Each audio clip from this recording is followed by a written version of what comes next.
Marathi hotspot. हो मंडळी हो, हॉटस्पॉट इथंच आहे बर का। तर मग चला चॅनलला सबस्क्राईब करा आणि घंटी नक्की वाजवा। आपल्या सगळ्यांचा मराठी हॉटस्पॉट।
लाभ पायी उत्तम म्हणविता त्यांचे दास पुढिया सौरेना कृपादान केले संती कल्पांती हे सरेना म्हणविता त्यांचे दास पुढिया सौरेना तुका म्हणे संत सेवा हेची देवा उत्तम म्हणविता त्यांचे दास पुढिया सौरेना समचरण सरोजम सांद नीलांबुदाभम जगन्नीतपानं मंडनं मंडनानां तरुण तुलसीमालां कुंधरं कंजनेत्रं सदैवलहासं विठ्ठलं चिंत पांडुरंगा करू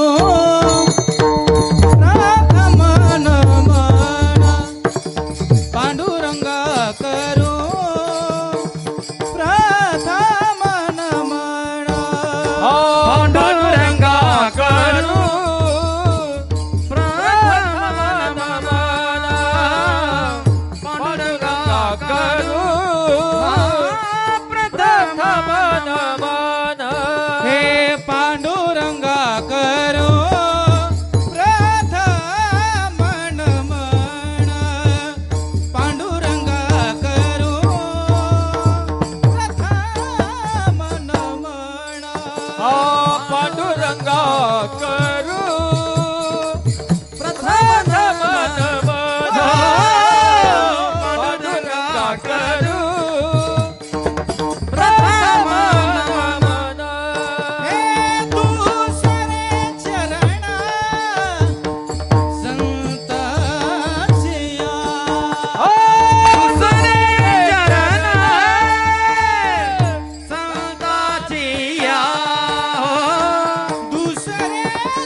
प्रथम नमन दुसरे चरण संताची या त्यांच्या कृपादाने कथेचा विस्तार बाबाजी सद्गुरुदास तुका शुक्लां ब्रह्म विचारसार परमा माध्यम जगद्व्यापिनी विना पुस्तकधारिणी मभयदां जड्डंधकारापहा हस्ते स्फाटिकमालिकां विदधतीं पद्मासनी संस्थितां वन्दे तां परमेश्वरीं भगवतीं बुद्धिं प्रदा शारदां महायोगपीठे तटे भीमरत्यां वरं पुण्डरीकाय दातुं निन्द्रैः समागत्य तिष्ठन्तमानन्दकन्दं परब्रह्मलिङ्गं भजे पाण्डुरङ्गं नीलाम्बुजश्यामलकोमलाङ्गं सीतासमारोपितवामभागं पानो महासायतचारुचापं नमामि रामं रघुवंशनाथं जय जय श्रीराधारमण जय जय नवल किशोर जय गोपी चित्तचोर प्रभू जय जय माखन चोर जयांचे केले स्मरण होय सगळ विद्यांचे अधिकरण तेचे बंधू श्रीचरण श्री गुरुचे ते नमस्कारून आता येतो एक संता ठाई लाभ पायी उत्तम म्हणविता त्यांचे दास पुढिया सौरेना प्रस्तुत प्राप्त प्रसंगी प्राप्त स्थळी चिंतनरूपी सेवे करता निवडलेला अभंग याचे यावत भूतालावर जन्माला आलेल्या जडजीवाचा उद्धार करण्याकरिता आपला देह अखंड जिजीवणारे वितराग संपन्न पंचमी निर्माते महाराष्ट्र भूषण देहू निवासी जगद्गुरु जगदवंदनीय सकल कंठभूषित ज्ञानेश्वरी जगद्गुरु तुकोबाराय यांचा उत्कृष्ट असा चार चरणाचा संताच्या संगतीबद्दल महत्त्व सांगणारा अभंग सेवेकरता निवडलेला आहे. या अभंगावर यथामती यथा अवकाश जशी जमेल अशा प्रकारे अल्पशा वेळेमध्ये सेवा करण्याचा प्रयत्न करूयात. सेवेपूर्वी दीर्घसा परिहार द्यायचा तो म्हणजे असा पुण्यभूमी पावन क्षेत्र होणाळी या आपल्या गावामध्ये भगवान पंढरीश परमात्म्याच्या असीम कृपेने साधू संतांच्या कृपा आशीर्वादाने गावकरी मंडळींच्या सहकार्याने हरिभक्तपारायण साठी महाराज यांच्या मार्गदर्शनाने तरुण मंडळीच्या उपस्थितीमध्ये गुणीजनांच्या उपस्थितीमध्ये सुरू असणारा हा अखंड हरिनाम सप्ताह आणि या नामसप्ताहातील ही कीर्तनाची सेवा परमभाग्याने माझ्याकडे आलेली आहे. इथं येण्याचा योग ज्यांच्यामुळे आला त्या कार्यक्रमाचे आयोजक संयोजक नियोजक समस्त गावकरी मंडळी भजनी मंडळी तरुण मंडळी सरपंच नंदुशेठ आणि ज्यांच्या मुखातून आपण संत कथा श्रवण करत आहात ते महाराष्ट्रातील नामवंत विनोदाचार्य भागवताचार्य रामायणाचार्य आणि आता संत कथा अतिशय महाराष्ट्रभर कमी वयात ज्यांनी आपलं नाव लौकिक केलेलं आहे आणि तुमच्यावर त्यांचं नितांत प्रेम आहे बरं का. आणि तुमच्यावर त्यांचं प्रेम आणि आमचं त्यांच्यावर प्रेम म्हणून आमचं येणं विठ्ठला विठ्ठला म्हणून हा तुमच्या सर्वांच्या दर्शनाचा योग आलेला आहे. त्यानिमित्तानं महाराष्ट्रातील नामवंत मृदंग वादक सप्ताह मोठा किती कीर्तनकाराचा आहे कीर्तनकार कोण आहेत याच्यावरून ठरल्या जात नाही. भरत महाराज वाजवा असले की सप्ताह मोठा असं महाराष्ट्राचं एक गणित झालेलं आहे बरं का. म्हणून आता याच्यातच सर्व आलं आहे की नाही. महाराजांना धन्यवाद. आणि आता गुरुजींचं वर्णन करावं तेवढं थोडं आहे. अतिशय सुंदर आवाज गुरुजींनी जेवढा गात होते ना तेव्हा असं वाटत होतं आता फक्त गायनच ऐकत राहावं कीर्तन थांबवावं एवढंच सुंदर गायलात. हरिभक्तपारायण भजन सम्राट नारायण गुरुजी त्यांना धन्यवाद देतो. त्यांच्या साथीला महाराष्ट्रातील नामवंत कीर्तनकार आणि गायनाचार्य अतिशय सुंदर आवाज ज्यांचा आहे ते आमचे हरिभक्तपारायण संतोष महाराज त्यांना धन्यवाद. अंकुश नाना आहेत मृदंगाचार्य आमचे राम महाराज आहेत अंगद महाराज आहेत वारकरी शिक्षण संस्था आहे मामा आहे माईक सिस्टीमवाले दादा आहेत शूटिंगवाले दादा आहेत माझ्याबरोबर आलेले संतोष भाऊ कुमठ्यावरून त्यांनासुद्धा धन्यवाद. शिवाजीनगरची मंडळी बरोबर ना शिवाजीनगरची मंडळी या ठिकाणी आहे त्यांनासुद्धा धन्यवाद. आणि आज ज्यांच्याकडं कीर्तनाचं सौजन्य आहे माझ्या कीर्तनाचा शेवट हा भारताचं सैनिकाच्या बद्दल बोलल्याशिवाय होत नाही. आपण यूट्यूबला ऐकलं असेल आणि बरोबर त्यांनीच आज माझं सौजन्य घेतलेलं आहे. म्हणून या ठिकाणी तानाजी भाऊ माणिकराव पाटील यांच्यासाठी एकदा जोरदार टाळ्या सर्वांनी वाजवा. आणि रोज महाराष्ट्रभर आता गेली 10-15 वर्षे झाली फिरत आहे पण सर्वच खायचं सर्वच खाऊन बसलेलो आहे पण आज एक नवीन भाजी खायला मिळाली. काय भज्याची भाजी काय म्हणता आहे काय. आणि अतिशय सुंदर ते गाव जेवण ज्यांनी दिलेलं आहे त्या अंकुश दादा यांना सुद्धा धन्यवाद देतो. आता कोणी जर राहिला असेल त्यांची क्षमा माफी मागतो. सर्वांच्या चरणी विनम्र अभिवादन आणि सेवेला सुरुवात. विठ्ठला विठ्ठला विठ्ठला विठ्ठला विठ्ठला विठ्ठला विठ्ठला सेवेकरता निवडलेला अभंग, थोडा आवाज द्या. सेवेकरता निवडलेला अभंग तुकोबारायांचा आहे. जगद्गुरु तुकाराम महाराज अभंगामध्ये संत संगतीचं महत्त्व सांगतात. येतो एक संता ठाई लाभ पायी उत्तम सज्जन हो. जीवनामध्ये संगतीला फार महत्त्व आहे बघा. लक्ष देऊन ऐका. माणूस घडतो तोही संगतीनं, माणूस बिघडतो तोही संगतीनं. माणसाचं उत्थान होतं तेही संगतीने होतं, माणूस लयाला जातो तोही संगतीने जातो. माणसाचं कल्याण होतं तेही संगतीने होतं, माणसाचं पतन होतं तेही संगतीने होतं. पतन उद्धार संघाचा महिमा त्यजाव्या धमा संत जेने किंवा संत सेवी. पतन आणि उद्धार हा जीवनात संघाचा महिमा आहे. लक्ष देऊन ऐका. संगतीचा हा फार मोठा गुण आहे किंवा दुर्गुण आहे. ज्याच्या संगतीमध्ये माणूस राहतो त्याच्या अनुपस्थित सुद्धा माणूस त्याच्या मनाप्रमाणे वागायला लागतो. हा संगतीचा मानवी जीवनावर होणारा परिणाम आहे. दारू पिणाराची संगत करा. दारू पिणारा सोबत नसताना सुद्धा माणूस दारूच्या दुकानात जातो, वारकऱ्या वारीला जातो. जैसी संगत वैसी रंगत. जसा संघ मानवी जीवनामध्ये घडतो तसा रंग हा माणसाच्या जीवनाला चढत जात असतो. आमच्या गावाकडे अशी एक म्हण आहे बघा. तुमच्या इकडे असेल तर बिनधास्त बोला. ढवळ्या शेजारी पवळा बांधला, वान नाही पण गुण लागला. तुमच्याकडे पण आहे का? अरे वा, मला वाटलं भागाभागात बदल असेल. आमच्या इकडे मेल्यावर माणसं जळतात, तुमच्या इकडं जीव गेल्यावर मग सारखंच आहे. एखादा काळा माणूस गोऱ्या माणसाजवळ बसला तर त्याच्या कलर बदलण्याची गॅरंटी मी देणार नाही, पण त्याच्या अंगातले गुण याच्या अंगात यायला मात्र वेळ लागणार नाही. हा संगतीचा मानवी जीवनावर होणारा परिणाम आहे. राजकारणी लोकांची संगत करा, राजकारण शिकायला वेळ लागणार नाही. पहिलवानाची संगत करा, पहिलवानकी यायला वेळ लागणार नाही. पत्ते खेळणाराची संगत करा, रमी जुटी कळायला वेळ लागणार नाही. कीर्तनकाराचा संग करा, कीर्तन शिकायला वेळ लागणार नाही. ज्याचा संग जीवनामध्ये घडतो त्याचा रंग हा माणसाच्या जीवनाला चढत जात असतो. कबीरदास महाराज याच्यासाठी एक दोहा खर्च करतात. जो जैसी संगती करे वैसे ही फल लीन, कदली शिप भुजंग मुख एक बूंद तीन गुण. एक पाण्याचा थेंब गरम ताव्यावर पडला तर त्याचं अस्तित्व संपून जातं. तोच एक पाण्याचा थेंब कमळाच्या पानावर पडला तर मोत्यासारखा चमकतो. आणि तोच एक पाण्याचा थेंब वसंत ऋतूमध्ये जर शिंपल्यात पडला तर त्याचा मोती तयार होतो. पाण्याच्या थेंबामध्ये बदल नाही, संगतीमध्ये बदल आहे. संगत बदलली, परिणाम वेगळे वेगळे झाले. तसं प्रत्येकाच्या शरीरामध्ये आत्मतत्व एक आहे, पण संगतीनं घडतात आणि संगतीनं बिघडतात. विठ्ठला म्हणून जीवनामध्ये संगत महत्वाची आहे. लक्ष देऊन ऐका. कनिष्ठाचा संघ जीवनामध्ये घडला तर कनिष्ठ अवस्था प्राप्त होते, मध्यमाचा संघ घडला तर मध्यम अवस्था प्राप्त होते, आणि वरिष्ठाचा संघ जीवनामध्ये घडला तर वरिष्ठ अवस्था प्राप्त होते. कनिष्ठाचा संघ, मध्यमाचा संघ आणि वरिष्ठाचा संघ. मोठ्याची संगत माणसाला जीवनामध्ये घडावी. लक्ष देऊन ऐका. मोठ्याच्या संगतीत आलं की मोठं व्हायला वेळ लागत नाही. वाल्या कोळ्याच्या जीवनातलं उदाहरण घ्या. वाल्या कोळ्याने एवढं पाप केलं होतं तेवढे पापी आपण निश्चितच नाही. वाल्या कोळ्याच्या पापाची गणना सुद्धा करता आली नाही, पण एवढा पापी असणारा वाल्या कोळी, त्याला नारदाची संगत झाली. वाल्या कोळ्याचे वाल्मिक ऋषी झाले. राम जन्माला येण्याच्या अगोदर रामायण लिहून ठेवलं. आपल्या सर्वांना माहिती आहे. कोळी याची कीर्ती वाढली गहन, केली रामायण रामाआदी. लक्ष देऊन ऐका. भारताचे आद्यकवी म्हणून ज्यांना विभूषित केलं जातं ते पूर्वी डाकू होते. याचा आपण कधीतरी विचार करावा आणि आपल्या जीवनात बदल करून घ्यावा, हे महत्वाचं आहे. एक डाकू जर संत पदापर्यंत पोहोचू शकतो, एक डाकू जर राम जन्माला येण्याच्या अगोदर रामायण लिहून ठेवू शकतो, एक डाकू जर संत पदापर्यंत पोहोचू शकतो, तर आपण जीवनात का बदलू शकत नाही? आपण बदलत नाही ही शोकांतिका आहे महाराज. आपण एखाद्याच्या कपाळाला गंध बघावा, आपल्याला वाटतं सज्जन माणूस आहे, आपण त्याच्या बायकोला म्हणू, बाई तुम्ही भाग्यवान आहात. का बाबा? तुमचे मालक बघा ना किती सुंदर गंध लावतात. ती बाई म्हणते, महाराज तुम्ही त्याच्या गंधावर जाऊच नका. ते रोज कीर्तनाला गेले की नवीन चप्पलचा जोड घरी घेऊन येतात. तुम्ही त्यांच्या गंधाकडे काय बघता? त्यांनी शेजाऱ्याच्या संडासमध्ये उभं राहून फोटो काढला आणि सरकारचे 12,000 रुपये उचलून घरी आणले.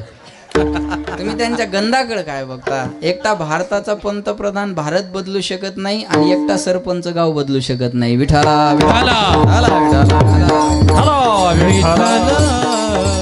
आज जर लोकांच्या इमानदारीचा विचार केला, लक्ष देऊन ऐकलं तर कीर्तन कळेल. आज जर लोकांच्या इमानदारीचा विचार केला ना महाराज, लोक एवढे इमानदार आहे, जरा लक्ष द्या, एवढे इमानदार आहे, एवढे इमानदार आहे, एवढे इमानदार आहे, इथं पानपोईवरचा ग्लास सुद्धा साखळीने बांधून ठेवावा लागतो, एवढे इमानदार लोक. मंदिराच्या बाहेर सूचना लिहाव्या लागतात, पादत्राणे बाहेर काढा. बसमध्ये सूचना असतात, थुंकू नका, त्या सूचनेवर थुंकतात लोक, आहे का? भाजीत मीठ कमी जास्त झालं हे बायकोला सांगायची ज्याची हिंमत होत नाही, ते मोदीला सांगायची हिंमत बाळगते. आज ही देशाची व्यवस्था झाली.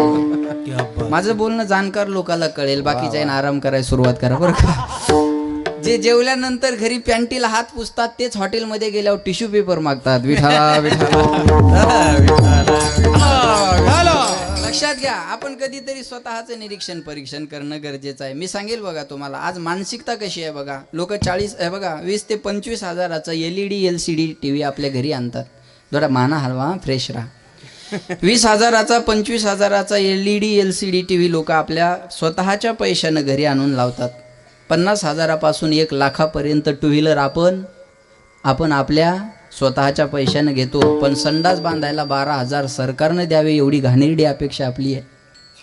ती आज काळाची गरज आहे, आपल्याला कळलं पाहिजे. आज मानसिकता कशी आहे माहिती आहे लोकांची, लक्ष दिलं तर कळेल बघा.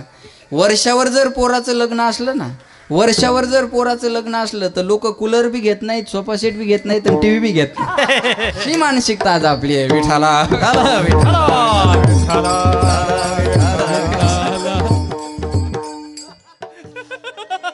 नाही तुम्ही अजिबात दुसरीकडे नेऊ नका.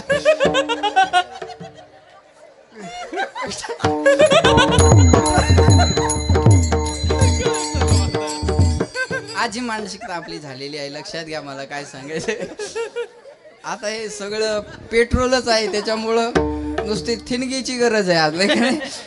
मला दुसरीकडे न्यायचं नाही. माझं लक्षात घ्या बोलणं. आज ही आपली मानसिकता आहे, आणि जोपर्यंत आपल्याला ही आपली मानसिकता बदलता येणार नाही, पुन्हा एकदा ऐका, जोपर्यंत आपल्याला ही आपली मानसिकता बदलता येणार नाही तोपर्यंत आपल्याला जग बदललेलं दिसणार नाही. काही जबाबदारी आपल्या सुद्धा आहेत महाराज.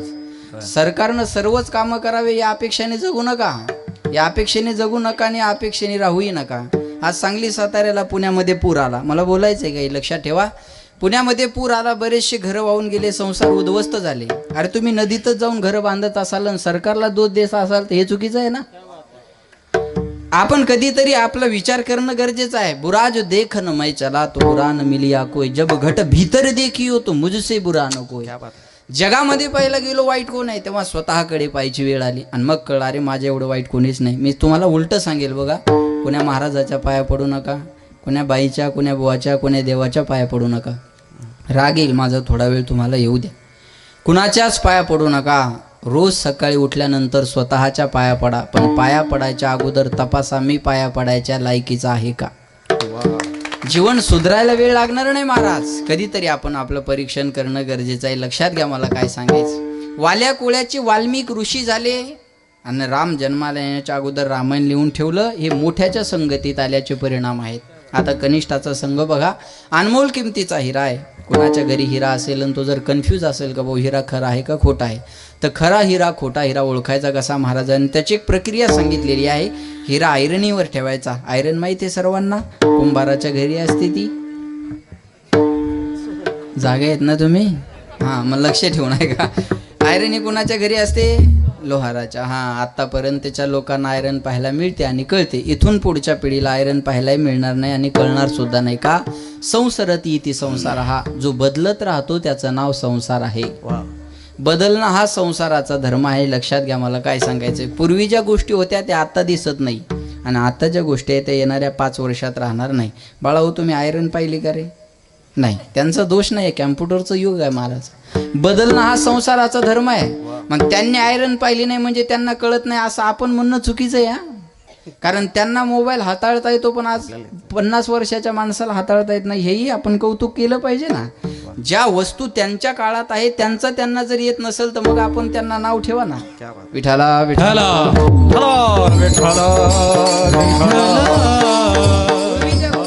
आता दिसत नाही. आई तुमच्या जमान्यात पाणी भरायचं म्हणल्यावर कुठं जावं लागायचं, विहिरीवर जावं, आडावर. बरोबर आहे, आडावर जायचं, बादलीनं पाणी काढायचं, हांड्यात टाकायचं, डोक्या हंडा घ्यायचा, रांजणीत टाकायचं. बरोबर आहे, किती कष्ट होते पाणी भरायला. आता ते कष्ट राहिले का, नाही.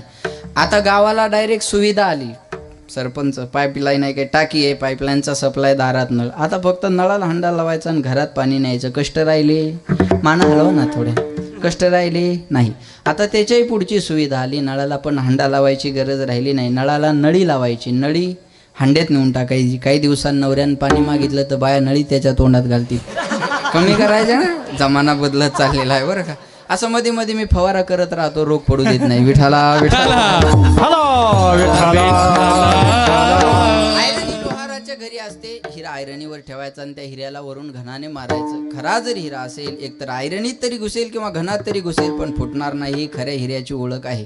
हिरा ठेविता आयरणी, वाचे मारिता जो घनी, तोच मोल पावे खरा करणीचा होय चुरा. खरा हिरा घनात घुसेल, आयरणीत घुसेल, पण फुटणार नाही. ही खऱ्या हिऱ्याची ओळख आहे. पण गुरुजी, घनाने सुद्धा न फुटणारा हिरा जर ढेकणाच्या संगतीत आला तर? ढेकणाच्या संगे हिरा जो भंगला, ढेकणाच्या संगे हिरा जो भंगला, तू संगे नाडीला साजू तैसा, तू संगे नाडीला साजू तैसा.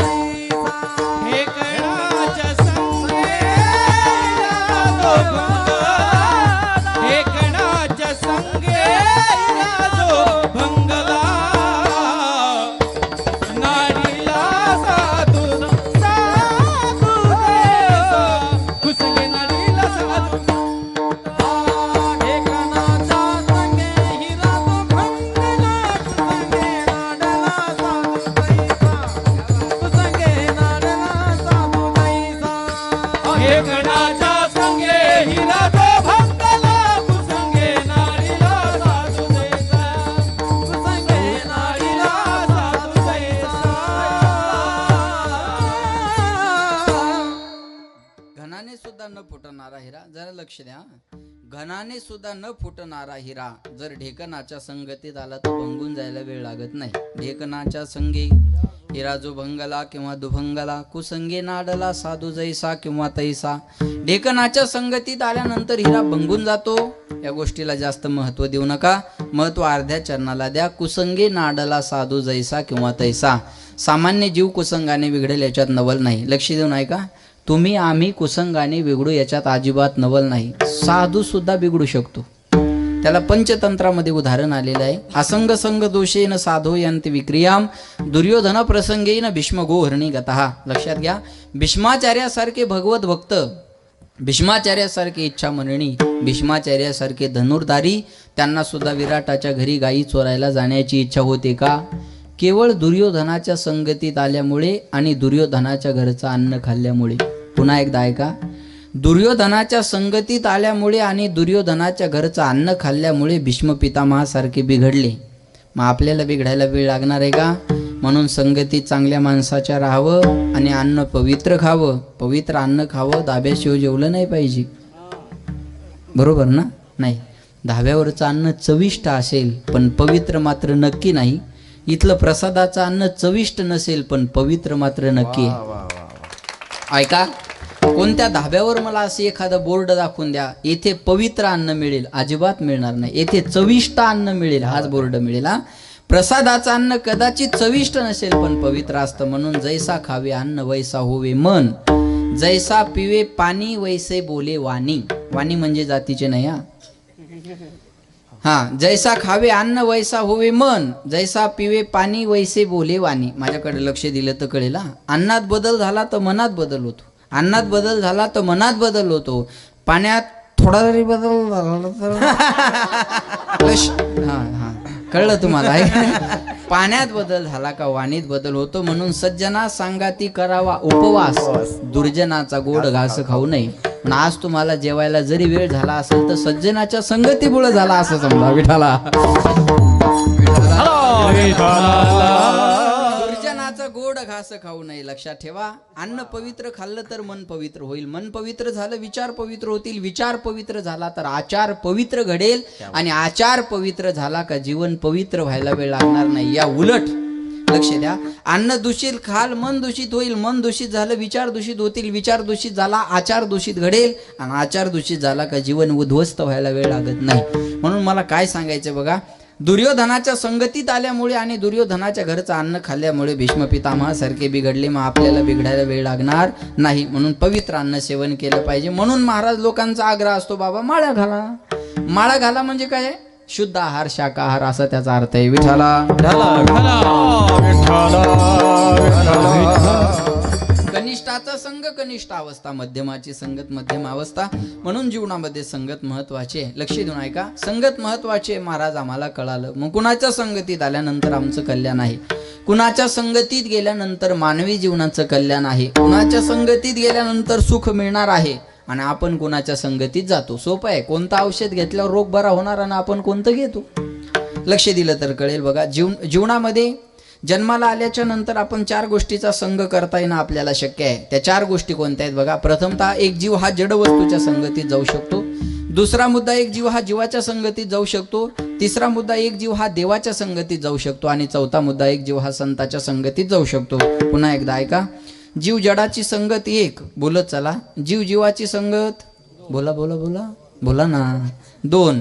जीव देवाची संगत 3 आणि जीव संताची संगत 4. या 4 पैकी आपल्या जीवनाचं कल्याण कुणाच्या संगतीत गेल्यानंतर आहे हे आपल्याला पाहायचं. प्रत्येकाचं एक एक उदाहरण पहा. जीवाने जर जड वस्तूचा संग केला तर सुख मिळेल का?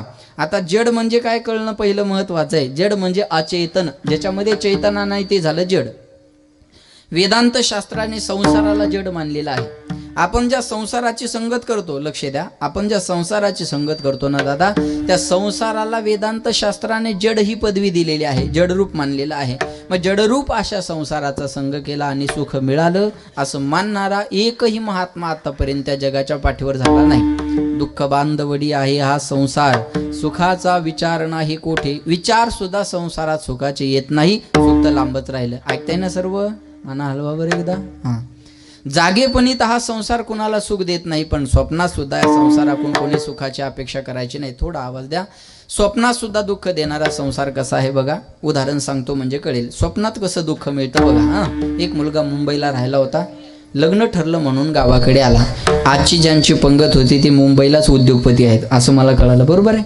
मुंबईला गेल्याच्या नंतर लक्ष देऊन ऐका, मुंबईला गेला, लग्न ठरलं म्हणून गावाकडे आला. लग्न झालं, बायकोला घेतलं, मुंबईला गेला. पोरा आता भानगडीत पडत नाही. हम दो हमारे दो, पहिले दो जाने दो, गोइंग टू वृद्धाश्रम. बायकोला घेतलं, मुंबईला गेला. मुंबईत गेल्याच्या नंतर 10x10ची खोली केली. आता मुंबईत जागेची कमतरता आहे. 10x10ची खोली केली आणि आपला संसार त्या रूममध्ये त्यानं थाटला. एक दिवाण आहे, टी व्ही आहे, फ्रीज आहे, काय दोघांना जेवढ्या आवश्यक वस्तू लागतात तेवढ्या 10x10च्या खोलीत मांडल्या आणि 1 महिना झाली सुरळीत संसार चालला. एक दिवस दोघंही पती पत्नी पलंगावर झोपले. झोपल्यानंतर हा म्हणतो, का गं, या 10x10च्या खोलीत एका पलंगावर आपण 2 जण मोकळे झोपलो, पण आला की बिघडतं. बायको म्हणे काय? तो म्हणे आपल्याला मुलगा झाला तर झोपवावा कुठं. त्यानं कल्पना केली. लग्न झाल्यानंतर अशा कल्पना करणं साहजिक आहे. तुमच्या इकडं मला माहिती नाही, आमच्या इकडे लग्न झालं की दुसऱ्या दिवशी नवरदेव नवरीला आंघोळ घालतात बघा, त्याला हळद फेडायचा कार्यक्रम म्हणतात. बरोबर आहे का? तुम्ही ब्रह्मचारी आहेत का सगळे? बरं चला, आंघोळ घालतात ना त्यांना दुसऱ्या दिवशी? हां, नाही का? बरं आमच्या इकडे येऊन लग्न करा मग. आता काय करा, चला आमच्या इकडे आहे ती प्रथा बघा. त्यांची आंघोळ झाल्यावर त्यांना एका बाजेव पलंगावर बसव. जाऊ द्या, तुमच्या इकडे नाही म्हणल्यावर सांगूनच काय फायदा आहे. चला, तो म्हणे आपल्याला मुलगा झाला तर झोपवावा कुठं. बायको हुशार होती, नाही हुशार असते तीच बायको असते बरं का. बायको हुशार होती. ते म्हणे याच पलंगावर आपण त्याला जागा करू, ॲडजस्ट करू. Adjustment is the best policy. जो ॲडजस्ट करतो तो सक्सेस होत असतो बघा. आणि ॲडजस्टमेंट शिकायची असेल तुम्हाला, ॲडजस्टमेंट शिकायची असेल तर भरत महाराजाकडून शिका. महाराष्ट्रात असा एक माणूस दाखवा का तो भरतच्या विरोधात येईन, भरतवर नाराज आहे. अजिबात नाही महाराज. कसाही माणूस येऊ द्या, त्याला आपलंसं करण्याची किमया कला त्याच्याकडे आहे. हा, लक्षात ठेवा. ॲडजस्ट करत चला बघा. तरुण मुलं भरपूर आहेत म्हणून बोलतो. विपत्ती का जीवन में आना पार्ट ऑफ लाइफ है. विपत्ती का जीवन में आना पार्ट ऑफ लाइफ है, लेकिन उस विपत्ती में भी मुस्कुराती हुई जीना ये आर्ट ऑफ लाइफ है. संकट येत राहतात, त्याला हसतमुखानं सामोरं जाऊन आपलं जीवन यशस्वी करणं ही जीवन जगण्याची कला असते. Art of life, art of living. विठ्ठला बायको म्हणे याच पलंगावर आपण त्याला जागा करू. तुम्ही थोडं पलीकड सरका, मी थोडं अलीकड सरकते. ते करून पाहायला लागले. जस काय खरंच पोरग झालं बरं का. तो बाजूला झाला, ही बाजूला झाली, एवढी जागा झाली बघा. बरोबर नाही? एवढ्या जागेत आपलं एक पोरग मोकळं झोपल, काय चिंता करायची गरज आहे. तो तेवढ्यावर थांबला नाही. म्हणे जुळं झालं तर जुळं कळतं तुम्हाला, आवळं जावळं आहे की नाही. जुळं झालं तर बायको म्हणे आणखी थोडं पलीकड सरका, मी आणखी अलीकड सरकते, आणखी थोडा बाजूला झाला, आता एवढी जागा झाली. बघा म्हणे एवढ्या जागेत आपले 2 मुलं झोपतील, काय चिंता करायची गरज आहे. तो तेवढ्यावर थांबला नाही. म्हणे दोघाच्या पाठीवर मुलगी झाली तर होणे जाणे काय नाही, फक्त जर आणि तरची गोष्ट. मुलगी झाली तर बायको म्हणे आणखी थोडं पलीकड सरका, मी आणखी अलीकड सरकते, आणखी थोडं पलीकड सरकाय गेला. पलंग संपून गेला, धाडकन पलंगाच्या खाली पडला. टायमावर पडला महाराज, तुम्ही धन्यवाद. पण एवढ्या जोरात नाही पडला होतो, पडला याला महत्व आहे, लक्षात घ्या. पलंगाच्या खाली पडला, त्याचं कमरेचं हाड मोडलं. त्याला दवाखान्यात आपण कीर्तन झाल्यावर नेऊ, त्याला तिथंच पडू द्या, नाही तर मलाही नांदेडवरूनच जायचे. जाता जाता मी त्याला घेऊन जातो. मला फक्त एवढं सांगा, पलंगावून खाली पडून कमरेचं हाड मोडण्याचं जे दुःख त्याला केलं, ते झालेल्या पोरानं केलं का न झालेल्या? बोला ना. न झालेले जर कमरेचे हाड मोडतात, झालेले का टाळ घेऊन उभं राहणार आहेत का? जे राहिलेत ते भाग्यवान आहेत. विठाला विठाला. माझ्या मनाचं बोलत नाही, तरणा भाग्यवंत नटे हरी कीर्तनात, नटे हरी कीर्तनात, नटे हरी कीर्तनात, नटे हरी कीर्तनात, नटे हरी कीर्तनात, नटे हरी कीर्तनात, तरणा नटे हरी कीर्तनात, नटे हरी कीर्तनात. झालेल्या पोरान केलं का न झालेल्या? बोला ना. न झालेले जर कमरेचे हाडं मोडतात तर झालेले काय टाळ घेऊन उभे राहणार नाहीत. जे राहिले ते भाग्यवान आहेत. हा संसाराचा संघ आहे. जागेपणीत, दादा थोडासा आवाज द्या, जागेपणीत सुख नाही, पण स्वप्नातल्या मुलानं कंबरड मोडायचं दुःख पदरात पडलं, म्हणून संसाराचा संघ आपल्या फायद्याचा नाही. आपण आता दुसरा मुद्दा घ्या. जीवाने जर जीवाचा संघ केला तर सुख मिळेल का? जीवाने जीवाचा संघ केल्यानंतर सुख मिळेल का? लक्ष देऊन ऐका. जो संगतीत चालला तो दुःख घेऊन चाललाय. ज्याच्या संगतीत जायचंय त्याच्याकरता अगोदरपासूनच दुःख आहे. एकादशीच्या घरी महाशिवरात्री जेवायला गेली, कोणाला पोटभर खायला मिळेल? नाही कळलं?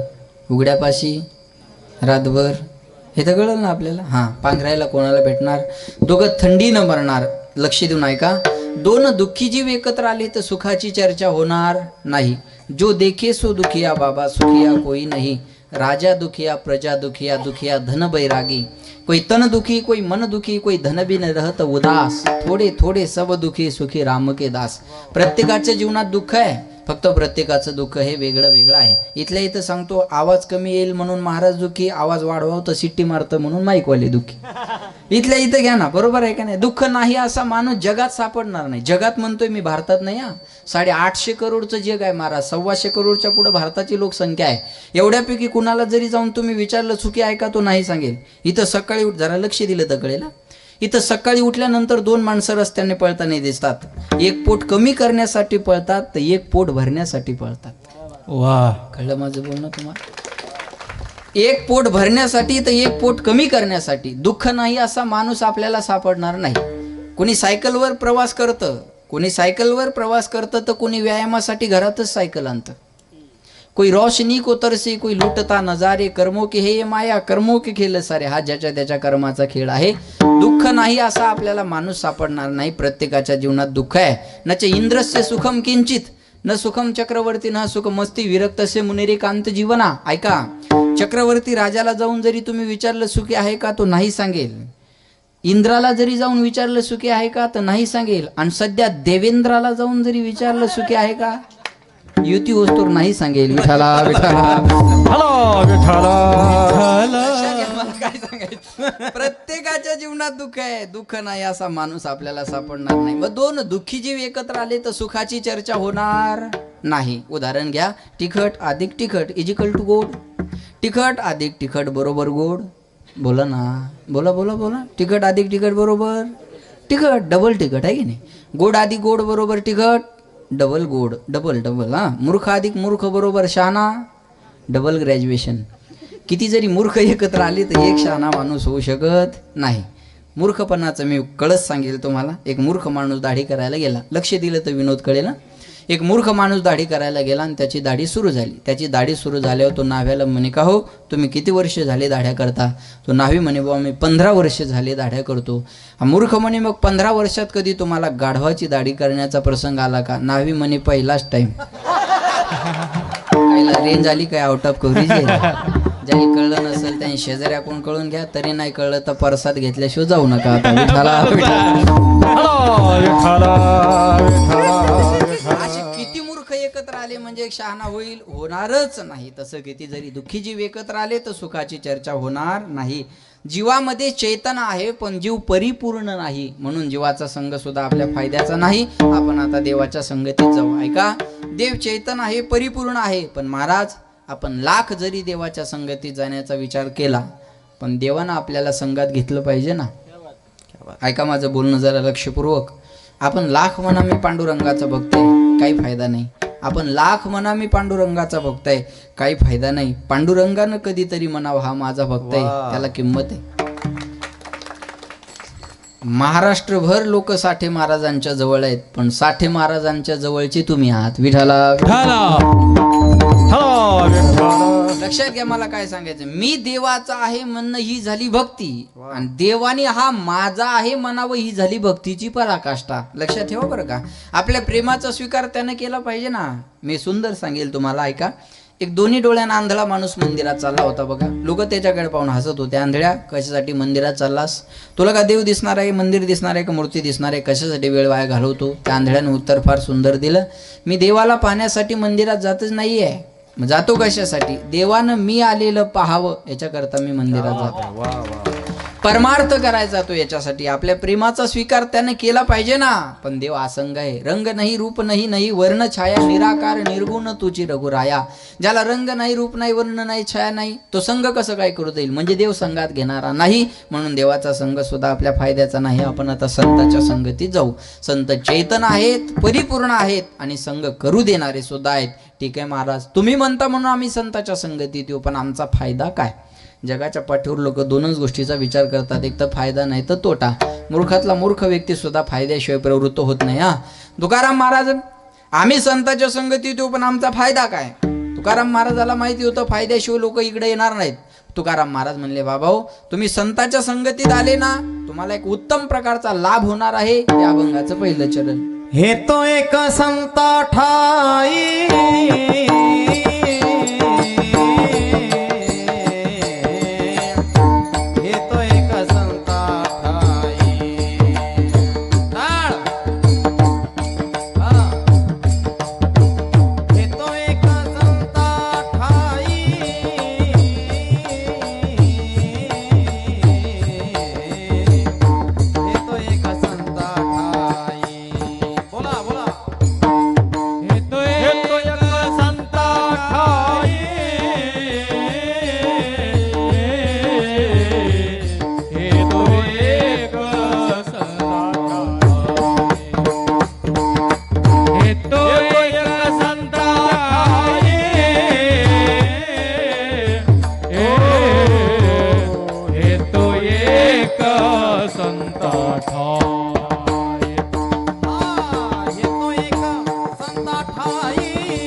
ठाई, याला थोडासा आवाज देई. हे तो एक संता ठाई लाभ पायी उत्तम. ऐका, संताच्या संगतीत आल्याच्या नंतर उत्तम प्रकारचा लाभ तुम्हाला होणार आहे. पुन्हा एकदा ऐका. हे तो एक संता ठाई लाभ पायी उत्तम. पुन्हा एकदा ऐका. सामान्य लाभ वेगळा, उत्तम लाभ वेगळा, आणि आपण ज्याला लाभ म्हणतो तो या दोन्हीपेक्षा वेगळा. सामान्य लाभ वेगळा, उत्तम लाभ वेगळा, आणि आपण ज्याला लाभ म्हणतो तो या दोन्हीपेक्षा वेगळा. कोण कशाला लाभ म्हणाल सांगता येत नाही. आता इथं कीर्तन संपल्यानंतर एखादा जाता जाता जर दुसऱ्याची नवी चप्पल घालून गेला तर घरी जाऊन म्हणू शकतो संत दर्शनी हा लाभ. कोण यालाही लाभ म्हणेल ना. कीर्तन ऐकून जर चपला चोरायच्या सवयी जात नसतील तर याच्यापेक्षा आपलं दुर्भाग्य दुसरं कोणतंच नाही. म्हणून कीर्तनात असं बसावं लागतं का तिथून महाराजही दिसावा आणि चप्पलही दिसावी. कधी कधी महाराजाकडे पाहायचं, कधी कधी चपलकडे पाहायचं, आहे की नाही. उत्तम लाभ, उत्तम लाभ म्हणजे भगवंताची प्राप्ती. सरळ सरळ सांगतो, उत्तम लाभ म्हणजे भगवंताची प्राप्ती. भगवंताची प्राप्ती हाच जीवनातला उत्तम लाभ आहे. याच्यापेक्षा उत्तम लाभ जीवनात दुसरा कोणता नाही. पुन्हा एकदा ऐका. भगवंताची प्राप्ती हा जीवनातला उत्तम लाभ आहे. याच्यापेक्षा उत्तम लाभ जीवनात दुसरा कोणता नाही. ती भगवंताची प्राप्ती तुम्हाला होईल, पण कधी? संताच्या संगतीत आल्याच्या नंतर. हरिप्राप्तीसी उपाय धरावे संताचे ते पाय, संताविन प्राप्ती नाही ऐसे वेद देती ग्वाही. ग्वाही म्हणजे साक्षी. वेदाने सुद्धा साक्षी दिलेली आहे. भगवंताची प्राप्ती करून घ्यायची असेल तर संत संगतीत येणं गरजेचं आहे. ऐका, जगत हे कोर्ट आहे, परमात्मा जज आहे, तुम्ही आम्ही आरोपी आहे, संत म्हणजे वकील आहेत. आपल्या जीवनात वकिलाचं काम संत करत असतात. तुम्ही डायरेक्ट देवाकडे जाल तर देव जवळ घेणार नाही. पुन्हा एकदा ऐका. तुम्ही डायरेक्ट देवाकडे जाल तर देव जवळ घेणार नाही, आणि संताच्या मार्फत जाल तर देव डावलणार नाही. तुम्ही डायरेक्ट कीर्तनकाराकडे जाल तर याच कीर्तनाचे 10,000 वाढून मिळतील, पण यांच्या मार्फत याल तर ते कमी याच्यात बसेल, आहे का. डायरेक्ट जाल तर ते जरा अवघड असतं. बघा, लक्षात घ्या. मी तुमच्या व्यवहारातलं उदाहरण सांगतो. आमदाराला खासदाराला जरी भेटायचं असेल तर डायरेक्ट भेटता येतं का? बोला ना. मग कोणाची भेट घ्यावी लागते? मध्ये PA अपॉइंटमेंट घ्यावं लागतं, आहे की नाही. मग PA दिलेल्या वेळेत आमदाराला खासदाराला भेटता येतं. तालुक्याचा प्रतिनिधी आमदार असतो तर त्याला डायरेक्ट भेटता येत नाही. मग जगाच्या मालकाला डायरेक्ट कसं काय भेटता येईल? त्याचे कोणीतरी PA असतील ना. जगाच्या मालकाची PA म्हणजे संत आहेत. तुम्ही डायरेक्ट देवाकडे जाल तर देव जवळ घेणार नाही, संताच्या मार्फत गेला तर देव डावलणार नाही. मी तुमच्या घरात घडणारं उदाहरण सांगतो. बघा, माय हो तुम्हाला कळेल ना. एकाच छोटं पोरग सकाळी सकाळी उठलं. लहान मुलं सकाळी सकाळी एकदम सुंदर दिसतात, बरोबर ना. बरोबर. डोळ्याला चिपडं, नाकातून गंगा यमुना, घाणेनं भरलेलं, माशा लागायला, एकदम घाणेरडं पोरग अंगणात बसलेलं आहे, आणि समोरून त्याचा बाप चालत आला. आता लहान लेकराला आपण घाणीनं भरलेले आहोत हे कळत नसतं, पण बाप कळत असतो. ते बापाकडे हात करतं, बाबा मला घ्या. बाप त्याच्यापर्यंत जातो, पण ते जवळ आल्यावर घाणीनं भरलेलो माश्या लागायलेल्या पाहिल्या. बाप म्हणतो फळ. बाप त्या पोराला झिडकारून लावतो. घाणेरड्या लेकराला बाप कधी जवळ घेत नाही. जे बाप झाले त्याला याचा अनुभव असेल. आपलं जरी असलं तर घाणीनं भरलेलं असल्यावर घ्यावंसं वाटतं का? बोला ना. नाही. पण किती जरी घाणीनं भरलेलं पोरगा असेल तर आई त्याला प्रेमाने उचलते, बरोबर ना. माय जरा माना हलवा ना. आई त्याला प्रेमाने उचलते. बघा, कसंही लेकरू असू द्या, नारायण महाराज जिचं तिला आवडतं, कसंही असू द्या. बघा, एका बाईनं मला चहा घ्यायला नेलं. तिचं पोरगा अंगणात बसलेलं, नाकातून गंगा यमुना, घाणीनं भरलेलं, माशा लागायला. तरी त्याची आई म्हणते, महाराज माझा वाघ कसा बसला? म्हणलं चांगला बसला, तसाच बसू दे, चहा असतो त्याला हात लावून नको. जिचं तिला आवडतं, आहे का नाही. आईनं त्याला बाथरूममध्ये नेलं, साबण लावून त्याला आंघोळ घातली टॉवेलनी. नंतर त्याला कोरडं केलं, छान कपडे घातले, गंध लावला, पावडर लावलं, सुंदर सजून झाल्याच्या नंतर त्याचा चेहरा हातात धरते बघा, आणि कौतुकानं त्या लेकराकडे पाहत असते. पहिलेच लहान मुलं दिसायला सुंदर असतात. मेकअप केला, शृंगार केला की ते अधिकच सुंदर दिसतं. मग आईला भीती वाटते, आता माझ्या सोन्याला कोणाची तरी बोला बोला बोला बोला बोला ना, दिष्ट लागेल, नजर लागेल. मग आई काय करते? त्याला कुणाची नजर लागू नये याकरता सुंदर सजलेल्या पोराला काजळाच्या डबीत बोट बुडवते आणि त्याच्या गालावर एक काजळाचा काळा टिपका लावतो. पायाला कुणाची नजर लागू नये. मेरे बाकी बिहारी लाल ना इतना किया करू सिंगार, नजर तो ही लग जाएगी. ऐका, नजर लागू नये म्हणून एक काळा टिपका लावत असते बघा, आणि मग ते सुंदर सजलेलं पोरगा अंगणात येऊन उभं राहतं. पहिलीच लहान मुलं दिसायला सुंदर, बघा लक्ष द्या. पण आता त्या टिपक्यामुळं काय होतं? त्याची सुंदरता कमी होत नाही, त्या टिपक्यामुळे त्याची सुंदरता आणखी वाढते. कारण एकदम गोऱ्या गालावर एकच काजळाचा काळा टिपका ते पोरगं नक्षत्रासारखं दिसतं बघा. आणि मग ते सजलेलं पोरगं अंगणात येऊन उभं राहतं. बापाचं काम आटोपलं की बाप घराच्या बाहेर निघाला आणि बापाची सहज नजर पोराकडे गेली. बाप तर आश्चर्यचकितच, काय होतास कळलं तुम्हाला काय झाला, काय होता काय झाला. बापाला मोह आवरला नाही. मुलगा कुणाचाही असू द्या, दिसायला सुंदर असला का घ्यावासा वाटतो. त्याचंच पोरगं एवढं सुंदर दिसायल्यावर त्याला मोह कसा आवरेल. बाप पोराकडे बघून करतो, सोन्या चल चल चल चल चल. पोरगा म्हणते हट, अब हमें आपकी जरूरत नाही, आता नाही येणार मी. जातं का पोरगं, बोला बोला बोला बोला बोला बोला ना, आपलं जाते का नाही. अगोदर मुलगा बापाकडे जाण्याची अपेक्षा करत होता, तेव्हा बापानं त्याला घेतलं नाही. का नाही घेतलं, बोला बोला, घाणीनं भरलेलं होतं, बरोबर आहे. आता बाप अपेक्षा करतो यानं माझ्याकडे यावं. कशामुळं, सजून आलं. कुणाच्या मार्फत, आईच्या मार्फत. आईच्या मार्फत सजून आल्यामुळं बाप अपेक्षा करतो यानं माझ्याकडे यावं. पण पोरग जात नाही. माझा सिद्धांत आहे का, तुम्ही आम्ही देवाचेच लेकर आहोत. मम्मी वंशो जीव लोकी जीव भूत सनातना मनशेष्टानी इंद्रियानी प्रकृती स्थानी करशेती. आपण देवाचेच अंश आहोत. आपण देवाचीच लेकर आहोत. पण आपण डायरेक्ट बापाकडे जाल तर आपण घाणीनं भरलेले आहोत. मग एखादी माऊलीसारखी, तुकोबारायासारखी संतरूपी आई आपल्याला भक्तीचा शृंगार करेल, भक्तीचा मेकअप करेल आणि अंतकरण स्वच्छ करून जेव्हा देवाच्या दारात पाठवेल तेव्हा देव म्हणाल तुम्ही माझ्याकडे या. पण तेव्हा तुम्ही देवाला म्हणसाल, देवा आता माऊली सोडून आम्हाला तुझी सुद्धा गरज नाही. महाराज, आम्हा आळंदी करायला पंढरपूरला जायचा कंटाळा आहे, पण आळंदीला कधी बी जायला सांगा. विठाला विठाला विठाला विठाला धरी तिचे हाती संत कृपावंत, पाळी पंढरीनाथ लाळा त्यांचा. तुका म्हणे तुम्ही निरविल्यावरी मग मज हरी उपेक्षे ना. तुम्ही एकदा कुरवाळून पाठवलं ना, मग संता देवाकडे जायला मला भीती नाही. भगवंताच्या प्राप्तीचा मार्ग जीवनामध्ये काय असेल तर संत संगत आहे. हो, श्याम तेरे मिलने का सत्संग ही बहाना है, राधे तेरे मिलने का सत्संग ही बहाना है. आ मथुरा में ढूंढा तुझे, गोकुल में पाया है. वो मथुरा में ढूंढा तुझे, गोकुल में पाया है.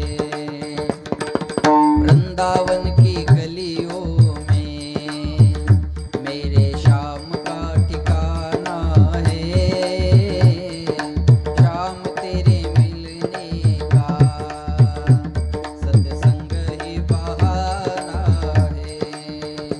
आ सूरज में ढूंढा तुझे, चंदा में पाया है. वो सूरज में ढूंढा तुझे, चंदा में पाया है. तारों की झिलमिल में मेरे श्याम का ठिकाना है. श्याम तेरे मिलने का सत्संग ही बहाना है. आ तुम ही मेरे माता पिता, तुम ही मेरे बंधु सखा. हो, तुम ही मेरे माता पिता, तुम ही मेरे बंधु सखा. दुनिया वाले क्या जाने ये रिश्ता पुराना है. श्याम तेरे मिलने का सत्संग ही बहाना है. हे राधे तेरे मिलने का सत्संग ही बहाना है. दुनिया वाले क्या जाने ये रिश्ता पुराना है.